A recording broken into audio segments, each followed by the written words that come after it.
The break. While having breakfast at our hotel, Raphael and I engaged in a casual conversation, likely calculating the substantial commissions we would receive. Later that Wednesday morning, management signed the software proposal from our company. After that, we would take a plane back to Indianapolis, Indiana, from Wichita, Kansas, and I would drive home to Fort Wayne, where by 6:30 p.m. I would be enjoying another of my wife's delicious dinners. I sipped my coffee and thought about how lucky I had it compared to many males. My wife, a 47-year-old beauty who looked 10 years younger, was an outstanding cook, and I was also going to receive a fat commission check.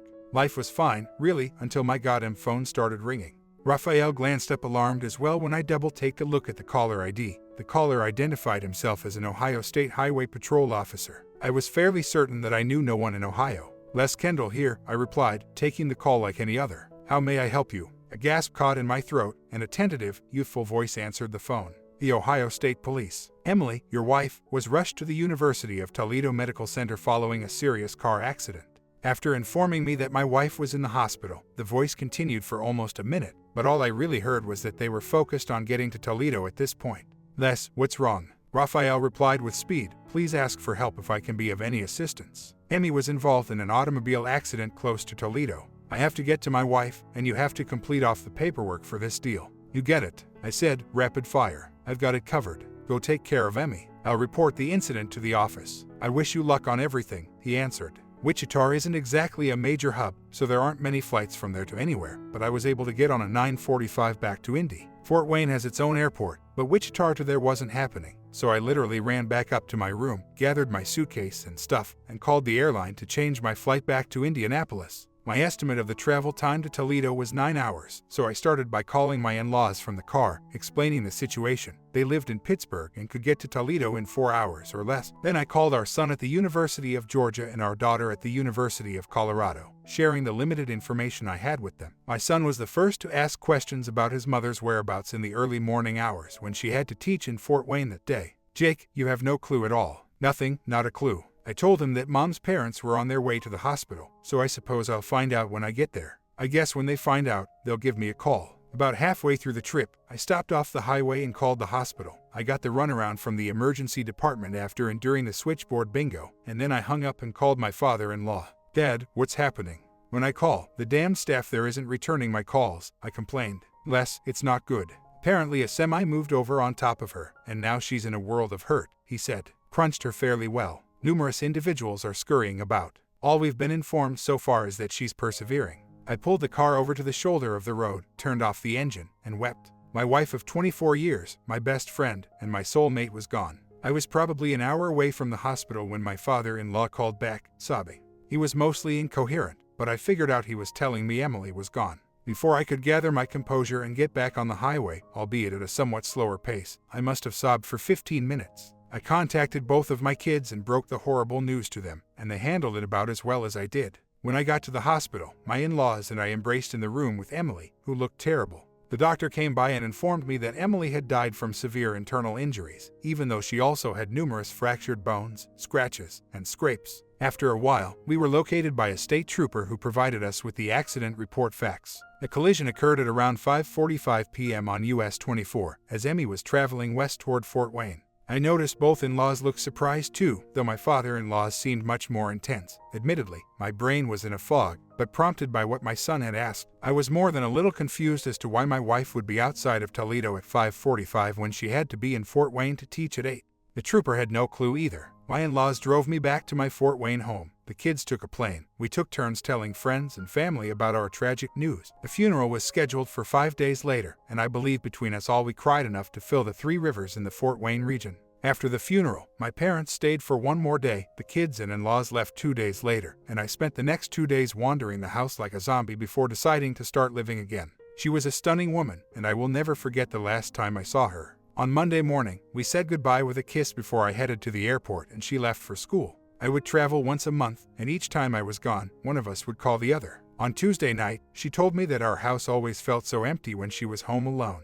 Now it was my turn to be home alone every night. While I sipped my shot of Angel's Envy rye and thought back to our previous talk, Jake's voice drifted into my mind, asking why. If Emmy was home by herself when I called her Tuesday night at 9, she was outside Toledo on Wednesday morning when she got into the accident.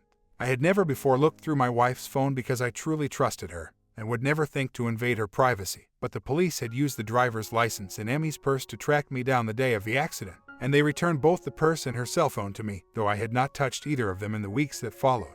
They were both sitting on a counter in the kitchen where I had put them when I got home after the accident.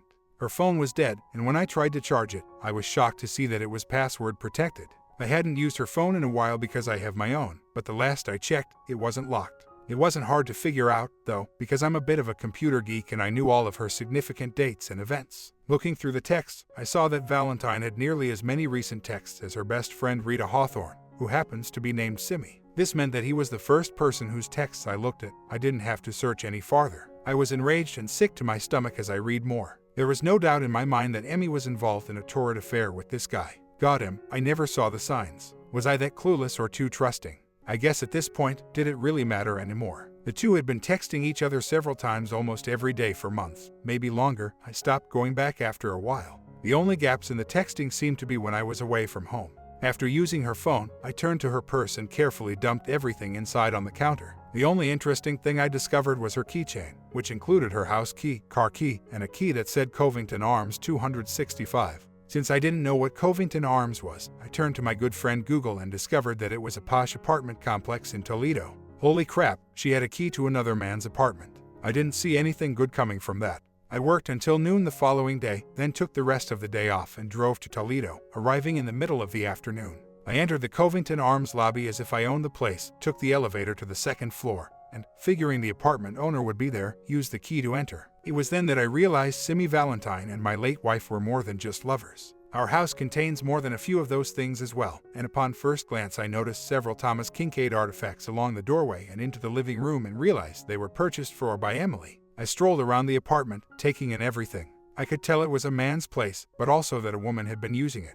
I saw a few women's toiletries in the bathroom, but the biggest clue was when I opened the master bedroom closets and drawers and discovered a number of Emmy's clothes. I was gutted to see everything, even though I knew what I would find.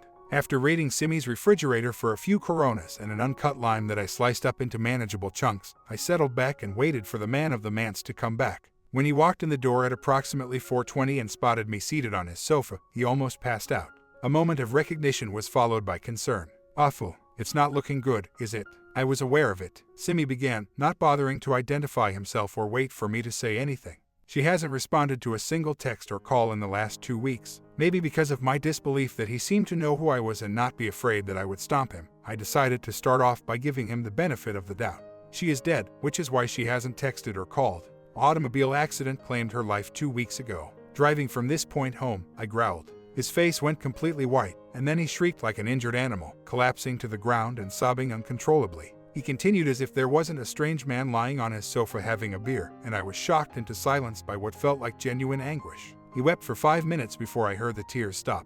Hey, you want a beer, buddy? Chopped up some lime, I offered. I had 2 heads, the way he was looking at me. Man, I know it hurts. I said, I've had 2 weeks to get used to it. I bought us each a beer and offered it to him. He simply stared at me, waiting for me to explain. I took a sip of my beer and explained everything to him. He listened intently, tears streaming down his face. I'm so sorry, Les. I didn't know, he growled out. He could feel my uneasiness and surprise because my name came out of his mouth so naturally. It was almost as if he knew me personally. Les, of course I am aware of who you are. Emily would not stop talking about you. Called you her true love. Simi uttered such words. But why are you doing this then? You know I was the love of her life, so why did she need another man? I virtually whispered. I saw him smile awkwardly, then look down at the carpet and then back up at me. She was my angel. She didn't need another man, he remarked. It was her who helped me rebuild my life after my wife's cancer death 5 years ago. We both work as teachers, and we first connected at one of those teacher seminars. My spouse had passed away a few months prior. It was quite easy to talk to Emily. She returned me to myself. We kept in contact after the seminar, and when she told me that you gave her permission to be with me occasionally, I was just stunned at your graciousness. We always tried to be discreet, so she would usually come here, usually when you went out of town. But it was more than just bonding. We had a great connection. She called me her second husband. She always said you were the love of her life, but I was a pretty good understudy. I was happy to even be considered that. I was astounded. I never approved of whatever she did that she did. I virtually cried. I never, ever gave her permission to become your part-time wife. I would never give her permission to do that. She lied to you big time. Simi murmured, oh hell, gently. I even asked her again to make sure after she told me that. She confirmed it for me. I just thought. With a tone full of hate, I questioned. You just thought I was one of those guys who liked for his wife to sleep other men. No, he hurriedly responded. I just thought you were one of those super confident guys that didn't mind his wife getting a little extra. Strongly, that's definitely not me, I stated. I really apologize, man, he replied. I believed her totally. I wouldn't have done her if she didn't tell me that. So you and she had been doing it for the last 4 years. At least 2 days a month, sometimes more, I'm guessing, I replied. Yeah, and for the whole 5 days of the education seminar every July, he replied. We each had our own room, but we only used one of the rooms the whole week. That was probably the only time we weren't real discreet. There were usually 1 or 2 teachers from her school who knew what we were up to, but nobody ever ratted her out to me. I wonder if she told them, too, that she had my permission, I said. He gave a sheepish shrug. I inquired, by the way, how old are you? 31, was his response. Hell, I exclaimed. I was bigger, stronger, and meaner than the youngster, and even though I was 16 years older, I was certain I could have cleaned his clock. But I really thought he was telling the truth when he said Emmy told him I had given her the go-ahead to have slept with him. As much as I wanted to exact revenge on Simi, I realized that wasn't the correct course of action. I largely blamed this on my late wife. Explained to me how her visits usually worked. I need to know why Emmy was on the road so early, I replied. Simi told me that on the first day of my trips, my wife usually left Fort Wayne as soon as her school day ended.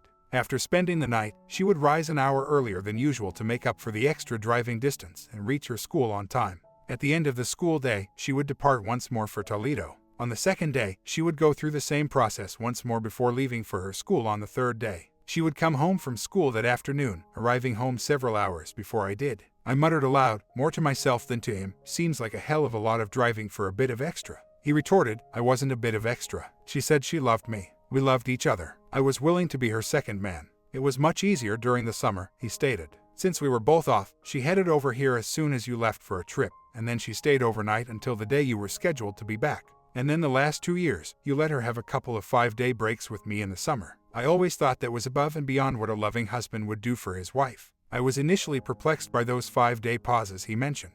Then it occurred to me that Emmy and a few others had spent 5 days on Michigan's Mackinac Island during the previous summer and the summer before. That's what she told me, anyway. At that point, my brain was like a hamster on a wheel, racing for everything it was worth. Oh no, even while I was at home, she stole time from me to spend with her partner. I was unable to recover. We sat silently together. His eyes became unfocused, and he began to cry once more. I understand. I was even a little sorry for the guy. It's not his fault that he grew close to someone who finally won his heart while lying to him nearly as frequently as she did to me. We finished our beers and sat in silence for a few more minutes. Maybe we could have been pals in a different place and time. Do you want to take her stuff home with you? Replied Simi. The only thing I want to keep is this photo of us. I'm pretty sure you don't want that. When I was exploring his apartment earlier, I had missed the picture. It was a picture of them, Simi encircling her with his arms in a protective manner as he held her from behind. Both of them had big smiles on their faces as they looked at the photographer. They appeared to be true lovers in every way. My already sinking heart dropped even farther. I tried not to sound angry as I responded. That's a great photo, Simi. You can keep that and everything of hers that's here. I don't want a thing. Without even saying goodbye properly, I stood up and left the flat. It seemed like an eternity throughout the ride back to my place. Fury. No, my grief was being quickly replaced by rage. For 4 years, Emmy had deceived and cheated on me. She had betrayed my confidence in her and treated me with abhorrent contempt. And to make matters worse, there was nothing I could do to make her stop. The unclean woman. My attention turned to what I would tell my children, our parents, and the other families about halfway home. I had so much grief on my plate that I felt compelled to share. Why should this meal belong to me alone? I've been informed that my analytical tendency is one of my stronger traits. I've never really been one to back down, especially in the face of opposition. This quality has drawn criticism from some, who mistake my composure under duress for a lack of emotion. I specifically considered the benefits and drawbacks of telling my kids. Thought their mom was a dishonest person. Although I am aware that Emmy was adored by both children, I also realized that Emmy didn't deserve all of that affection. She would have been the reason our family broke up, but now that she was dead, it wouldn't happen because of her lying and cheating on me. Dead because, instead of being in our house getting ready for the day, she was traveling to Fort Wayne directly from her lover's place in Toledo. Although she wasn't the cause of the disaster, her presence was inappropriate. If only she hadn't been unfaithful to me. I was essentially covering up for her deceit and taking on further suffering by not notifying the kids, even though doing so would undoubtedly break their hearts and ruin their worlds. Why should I bear the whole of that? However, I believe that a decent parent shields their children from as much suffering as they can. All in all, I realized that rather than telling my kids about Emmy's betrayal of me, I would take it to my grave. It would hurt if they found out on their own, but it wouldn't hurt as much if I told them straight out. You know, blame the messenger kind of thing. I had a good feeling that Jake was already aware that his mother wasn't in the right place at the right time for the wrong reason. But the more I considered that, the more irrational I became. She has the children's undivided love and loyalty because of the strange accident that claimed her life. Had she not passed away, would her infidelity have been exposed? And what the children's responses would have been thereafter? We'll never know, I suppose, so I would treat my children well. But my feelings about the parents were not quite as altruistic. I reasoned that since both sets would have to vow not to tell the kids anything, I could express my pain with them, raw and unadulterated. A pleasant meal at a favorite restaurant was what I asked both sets of parents to the night before my kids were supposed to return home for Christmas break. I thought my parents would take it better to hear my news, but I also thought I would be there to support Emmy's parents through what would undoubtedly be a difficult ordeal. I had to let go of some of my grief in order to perhaps recover and go on with the rest of my life, even though I loved Ralph and Phyllis almost as much as my own parents. For 24 years, I had loved Emily with all my heart. Then in the space of 2 weeks, I had to see her terrible demise and then discover, after we had been married for 4 years, that she had been stunningly unfaithful. I went from having an almost flawless marriage with a nearly faultless wife to learning that my late wife was a deceitful and dishonest person and that the previous 4 years of our marriage had been a farce. By now, I had been berating myself for a few months for failing to recognize Emmy's infidelity and any part I may have played in encouraging her to cheat on me. It was obvious that I had done something to force her into the bed of another man. Did I fail to meet her needs? Was I too small? I understand why Simi gave me that explanation, but I'm just a regular guy, and getting dumped after 20 years of marriage stung like a dirty woman. According to Simi, Emily hardly disclosed her infidelity to anyone.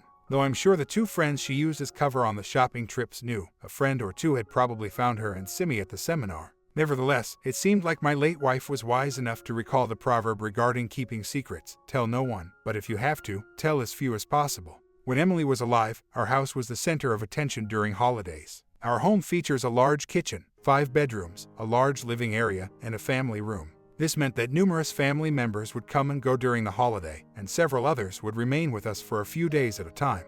Emily was a wonderful cook and hostess, and she flew around the house like an enlarged Christmas elf. Emily was a teacher, so she always had a long Christmas break. On the first night of our family reunion, the 4 parents and I had reservations at a posh Italian restaurant.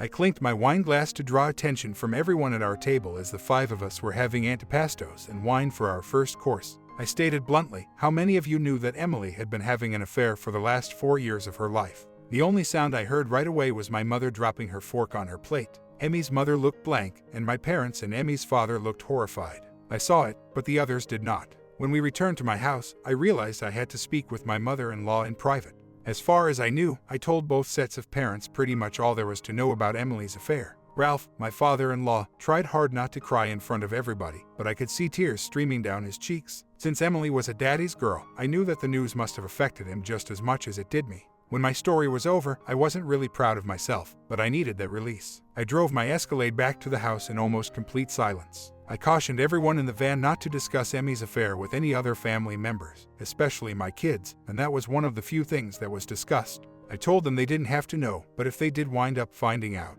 I didn't want it to happen on their first Christmas without their mother. The others agreed with me that they at least deserved that. As soon as we came home, Ralph and my parents all walked upstairs to their own bedrooms, looking incredibly stressed. My mother-in-law promised her husband that she would sit up with me and have a glass of wine before the 3 went up. As the others stood up, I poured my mother-in-law a glass of Cabernet and took a shot of Glenmorangie 12-year-old Scotch for myself, and we proceeded to the living room together. I was always sure Emily would maintain her good looks for a very long time because Phyllis Rogalski was still a handsome woman in her late 60s. But at that moment, Phyllis was sitting beside me on the sofa, almost examining the pattern on the living room carpet, her face a deathly pallor. Just barely above a whisper, I blurted out, "You knew, Mom. Really? How could you let this happen? How could you not say something? How could you not tell me?" Phyllis breathed deeply and gulped a drink of wine. She turned to face me, but she was unable to meet my eyes. Tears streamed down her cheeks as she began to shake.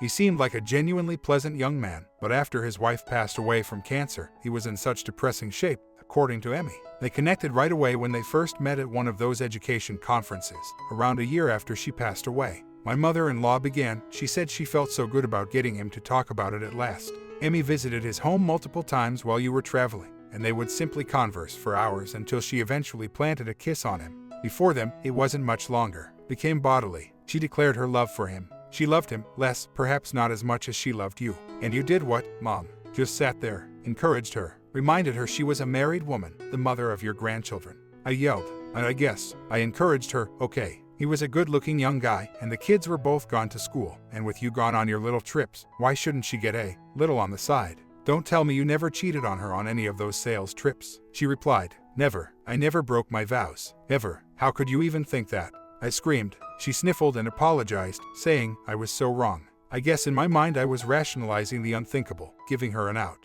Phyllis, consider this, I said. Maybe if you hadn't encouraged her, she wouldn't have been on that road at all and would still be alive. Just maybe, you might have played a part in her death. The wheels in my mother-in-law's brain were turning. I could see them. She appeared even more stunned than she had just moments before, if that was possibly possible. We spent a few minutes sitting in silence. Eventually, she met my eyes directly. Les, I sincerely apologize for any part I may have played in my daughter's murder as well as for her betrayal of you. Neither you nor I deserved it. I appreciate your silence in front of Ralph at the restaurant. I knew he would never forgive me, and I guess I wouldn't blame him. I should definitely apologize to your parents as well, when I have a chance to get them alone in the coming days. She got up, carried her glass to the kitchen, and disappeared upstairs, leaving me to think on my own. I had a lot of Christmas-type food and snacks catered in, and for the holiday meal virtually every woman relative and several of the males made some sort of dish. Emmy's name was brought up constantly and various great memories were shared. I caught both my parents and Emmy's occasional glances my way. My kids got in the next day, and overall, our first Christmas without Emmy went pretty well.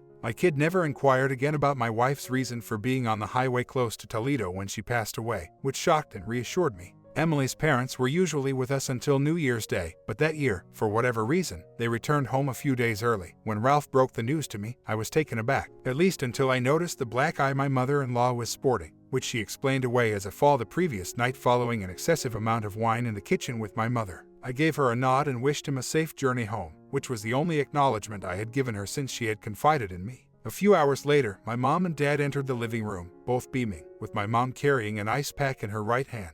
Dad gave Mom a strong hug and remarked, "You know your mother always has your back. Never sleep with a mad mom." When Phyllis told your mother what she had done, she gave that dumb, nasty lady a serious pop.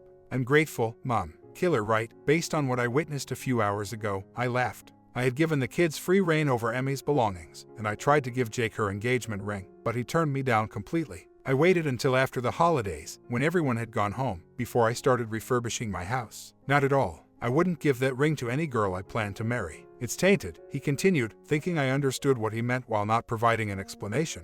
The majority of Emmy's belongings were donated to the Salvation Army, though my daughter insisted on keeping her valuable collection of Kincaid prints. Items such as pictures of her and the children were divided between them. The kids left any pictures of the two of us together, but I threw them in the trash when they were gone, including the large wedding picture of the two of us that was always hung in our bedroom. When my two children came to visit, they could no longer find Emily in my house. I had even changed quite a few pieces of furniture over the course of the year. After graduation and landing a job on the East Coast, Jake spent 3 days at home clearing out his room before heading out to start his career. We had eaten dinner and were having a beer together afterward, and for the most part of his visit, we hardly spoke about Emily, and I could see he was trying to skirt around me a little. On his last night home, he finally addressed the elephant in the room. "Didn't she cheat on you, Dad?" "She was returning home from her lover's place when the accident happened, correct?" inquired Jake softly. "She could only have been driving there and at that particular time for that purpose." His mother had never shown me regret in all the years she had cheated on me, so I laughed when I looked across and saw it on his face. "Yes, Jake. Apparently for the past 4 years," I said as quietly as he had asked, adding that she was being driven to school from her lover's residence when she was struck by the semi. "Did you know, Dad, I mean before the accident?" Asked him. "Not a clue, Jake. Although you were the one who initially asked why she was where she was when the accident occurred, I started to wonder the same thing after I got over my initial shock. I knew when I checked her phone, but I decided to look into it further when I discovered an unusual key on her key ring in her purse. It turned out to be for the residence of her partner. I went over after taking the afternoon off. Can you believe she had toiletries, clothes, and even some of those terrible Kincaid sculptures there?" I watched as his jaw fell open in dismay. "You entered this guy's residence, really?" Jake said. "You might have been arrested." "Maybe, but I had a key that your mother had clearly received, so." But the worst came when he finally showed up. He greeted me like a personal friend. Long story short, he thought that I was fully aware of your mother's activities. Said she told him I had given her permission. And he thanked me. His wife had died a couple of years earlier, and your mother had saved him, he said. "So you thought he was real?" inquired Jake. "Oh yeah. He gave me every answer, too. Nothing to hide, even when I told him your mother lied to him." He sort of apologized at that point, but noted he believed her completely when she told him I had agreed to it. I considered kicking his butt just for the hell of it. but honestly, I'd put this mostly on your mother. I never would have thought her capable of it, I replied. He remarked more than inquired, so you're really pissed at her still. Her being gone doesn't factor into how you feel, even though you were married for all those years. He gave me an optimistic glance. I simply gave a headshake. If she hadn't died and I had found out, I would have divorced her in a heartbeat, plain and simple. She cheated on me for 4 of our 24 years together. Dying doesn't earn her a free pass in my heart, I said. Jake answered, unfortunately, Dad, I get it. After her junior year, Marley returned home and busied herself trying to make the most of her final summer before beginning her professional career following her senior year. She had secured an internship at a nearby company in the public relations division. She remained silent if she saw that her mother was hardly there at all. In addition to the life insurance proceeds, I would be able to retire in a far better manner than I had initially anticipated at 48 years old because of the 7-figure compensation I received from the firm whose truck had run over Emily. The only issue was that I had no one to share my life with, nor the urge to look for that someone. After being burned so severely by Emily, I became extremely cautious with women in general. It grew to be a bit monotonous living alone in my house when Marley returned to college for her senior year. More than anything, I didn't go out much at first as I had no idea how to do it. That particular date, Sylvie Hellman proved to be a literal example of serendipity throughout my time attempting to figure out what to do about dating. When Sylvie contacted me one evening, around 6 months after Emily passed away, I didn't give it much thought because she was one of Emily's closest friends from the school where she taught. Since we had crossed paths at various school functions over the years, I assumed it was just another one of those thinking of you calls. When we started exchanging small talk, I could tell Sylvie wasn't comfortable. However, she quickly got over it when she informed me she was phoning to ask me out on a date. I felt flattered and astonished. Sylvie was a pretty woman with curves, shoulder-length auburn hair, and green eyes. She was approximately my age. She and her adulterous spouse parted ways almost 10 years prior. Emily always bragged about what a great husband you were. And, I guess I don't want to see a good man go to waste. I mean, if you're ready to date, she quietly said. 3 dates followed after the first one. The third was important because, at the end of the evening, she invited me into her house, and we both understood that bonding was on the table. Prior to returning to work, I had to extract my face in order to take a deep breath of oxygen. She kept yelling and bucking till I had to take a nap on her thigh. Given that Sylvie was quite a talkative person outside the bedroom, I suppose I shouldn't have been shocked by how loud she was inside. We hugged quietly for a few minutes, and then she went back to her usual self, blabbering on about a blue streak while we lay face to face. Sylvie blurted out, almost in a torrent of thought, "Oh my God. Oh my God. That was wonderful, wonderful, Les. You're so much better than Emily said you were. I can't believe she had both you and Simmy. What a lucky woman." I gave her a firm kiss after she had finally ceased blathering. With a broad smile on her face, her eyes were closed. Not long afterward, she fell asleep, and I lay awake, taking in everything she had just disclosed, until eventually I too fell asleep. We had morning showers together, and I took her off under the water 2 more times. We then had brunch at a nearby Panera. She seemed mellow, as far as I could tell, so I thought it was time to get her chatting again. A brief pause in our discourse led me to inquire gently, did Emily really say I wasn't good in bed? Sylvie flushed deeply, as if she'd only just remembered, after bonding, what she'd told me the night before. After glancing around for a few seconds, she turned to face me. "Yeah, she did," Sylvie murmured in near silence. "That's why Nancy and I encouraged her to go for it when Simmy started chatting her up the first time at the conference. She said that a lot. Said you were a great husband, a great guy, but a lousy lay." When she gazed into my eyes and saw the hurt expression on my face, she appeared guilty. I guess we did the wrong thing encouraging her, regardless of whether you were any good in bed. "You think?" I asked sourly. "She cheated on me for 4 years, with you and Nancy encouraging her and covering for her. I know about her supposed trips to Mackinac with you guys." She reddened intensely once more. "At least I know she was lying about your performance in bed. You were great in the sack, Les. I would do this again and..." She glanced at my face and broke off mid-sentence. "I really messed up, didn't I?" she asked. "I would say both you and Nancy," I replied. "You do realize she died on the road coming back from her lover's place. She shouldn't have even been there. Maybe she wouldn't have been there if you and Nancy hadn't been so damn encouraging." Needless to say, Sylvie and I stopped going on dates. A few blocks from my house was a modest Irish pub where I sometimes hang out after work. They had excellent meals and well-stocked liquor, the kind you could drink without having to dilute it. Not many single ladies were present, but the majority of the gathering was presumably in their 35 seconds to 50 seconds and doing rather well. I was aware that finding women to date would require me to step outside of my comfort zone. I had several women in my office who volunteered to put me in touch with friends or family. For the first year or so, I had declined them, but I decided it was time to seek assistance. Jerry Holmes, our first vice president of sales, had earlier offered to help me, so I went into her office and sat in the chair opposite from her desk. "Okay, I'll admit I'm pathetic. I need some help trying to meet women, I told her. Jerry gave me a smile. I fidgeted in my chair and she remarked, so do you want me to fix you up or give you a list of names and numbers? Where do your single friends go to meet men? How about telling me that? I responded. I can recommend a few locations for you to visit, she said. She handed me a list with 5 locations on it. I was going to have to check them out 5 Friday nights from now on. I went to a classy restaurant, bar with a classic rock jukebox on the first Friday night. Although there were quite a few women present, I only had conversations with 2 or 3 of them over the evening. The second Friday night, the place was more of a bar with a tiny dance floor and food service. 5 women entered the building and made their way to a booth off to the side while I was seated at the bar. I didn't check them out until the waiter had taken their orders, and came across one of the most stunning women in the Fort Wayne region that I have ever seen. With her large brown eyes, long black braids that hung down to her elbows, and angelic face, she couldn't have been older than 25. She had on a low-cut, peach-colored dress that bared her ample chest and hung barely halfway down her well-built, mocha-colored legs. Before I could finally take my eyes away, I'm sure I looked for at least a minute. She noticed a lovely, voluptuous woman, perhaps 45, seated directly beside her. They had a similar enough appearance for me to believe they were mother and daughter. As expected, a mob of young men soon surrounded their table, most of them focusing their attention on the stunning woman. The other 4 women were left seated in the booth when she quickly left to dance with one of the young studs. I noticed an opportunity and approached the attractive 45-year-old woman sitting there, asking if she would be interested in dancing with a middle-aged man who was a little awkward but genuinely nice. She scoffed and said, "Yes, where is he?" before beaming at me and grabbing my offered hand. I'm not sure what happened to half of my brain, but I don't recall much of the next 15 minutes. When I regained consciousness, she was seated across from me at a 2-top table, her left hand in my right and her stunning white teeth grinning at me. My dancing partner glanced at me and said she would have anything I was drinking when the waiter asked what we were having to drink.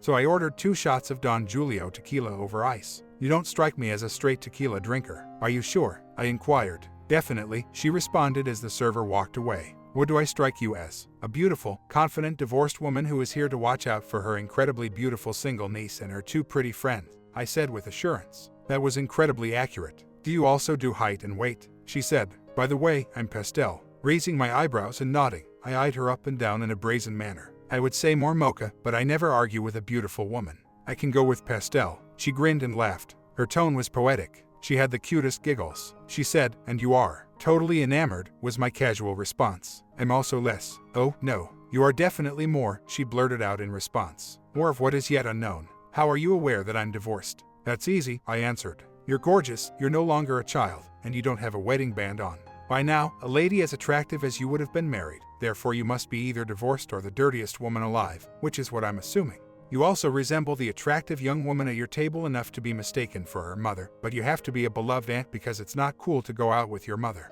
With a questioning gaze, she glanced at my left hand and I could see her wheels moving. She said, "You seem to have a pretty good SH tick going with your guessing thing, so I'm thinking you've been single for a while. You're also divorced because you're not wearing a ring either. You're a pretty white boy, therefore I assume you're a player as well. Whoa, I don't know if this is an insult or not, but I'm not a gamer. Since my wife died in an automobile accident over 2 years ago, you are almost the first woman I've had a one-on-one conversation with," I remarked. When I said that, she furrowed her forehead. "I apologize for your wife," she began, but I cut her off right away. She would have been divorced, but on one of her trips home from her lover's place, a truck rolled over her. I shot back. That's kind of how I found out she was cheating on me. This is only the second time I've been out on the hunt, so to speak.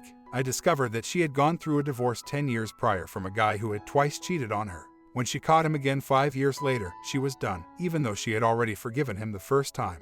She acknowledged that she still struggled with trust even after 10 years. I assured her that I fully comprehended. She actually had a son who was 25 years old and was 45 years old. After what felt like an hour of conversation, one of the other women at the table with her and her niece approached and announced that the group was leaving for home. Risen to her feet, Pastel thanked me for a good time before pulling a pen from her purse and writing her number on a napkin for me. When she did, I had gotten up from my seat, so she leaned in, placed her hands on my chest, and planted a gentle kiss on my lips. Her aroma was delicate yet delectable, her lips velvety and pillowy, and her mop of black curls served as a screen between our faces while we kissed. "Kindly give us a call shortly," she sighed. Pastel took her hand and the two made their way toward the door, raising the young woman waiting on her eyebrows in surprise as they went. I stood there transfixed, feeling like I was 15 again, having just received my first proper kiss from Susie Barlow. I gulped down the last of my tequila and made my way to the entrance, where I called her. "Do you enjoy waffles? We could go to a botanical garden after that." I know a great Greek breakfast place that makes killer waffles, I suggested. You do realize I'm in the car with 4 young girls, so keep your thoughts about my PG, please, she replied while giggling. Yeah, I'd love to do breakfast with you. And the botanical gardens sound nice, too. As she gave me her address so I could pick her up in the morning, I heard the others giggling and berating her. I laughed into the phone when I heard someone ask her if I knew she wasn't a virgin anymore. She addressed the people in the car, saying, "He heard that, you dirty woman. Don't ruin this for me. He seems like a nice guy." "Just ask me, I'm a nice guy," I said, making her laugh. She remarked, "This is what happens when you try to be nice and chaperone these young kids. No respect to me and the children." I felt that I had been given a second chance to recapture my dating youth when I started dating Pastel, perhaps because I had been with Emmy for such a long time. She was intelligent, witty, sensual, passionate, and full of humor. And after 6 dates, we hadn't even bonded. She called me out on it because it was my fault. For quite some time, we had been making out on the sofa like lustful teens, and I wasn't sure if I should approach her. Yes, I realized that's cheesy, but it had been a long time for me. She looked me square in the eyes and said, Les, stop thinking and start doing. It's time." I gave a shy smile. "I'm sorry I haven't been more aggressive, babe. You're probably not going to believe this, but I've only had 3 partners in my entire life, including my late wife. In fact, it's only been one since my late wife," I replied quietly. "Now for number 4, sweetie," she declared, grinning broadly. "I'm assuming you remember how to undress a woman." Luckily, I could still find my way around a woman's body without the aid of a map. But what I didn't anticipate was how much stronger Pastel was than Emmy. She shouted, leaped, and wrapped her thighs tightly around my head as I first tapped her opening with my tongue. Several minutes and 2 more good times later. After a minute, Pastel began to get out of bed, presumably to tidy up, but I took hold of her arm, spun her around to face me, and planted a hot kiss on her. "We're not done until we snuggle for a while. It's part of my process of connecting," I replied. "I like the way you think, Les." Pastel agreed to marry me a year later because she thought my way of thinking was so great. My comment, "This is one of the most self-centered women that I have seen." I felt bad for Les. He was left with no outlet to express his rage at discovering his wife's infidelity.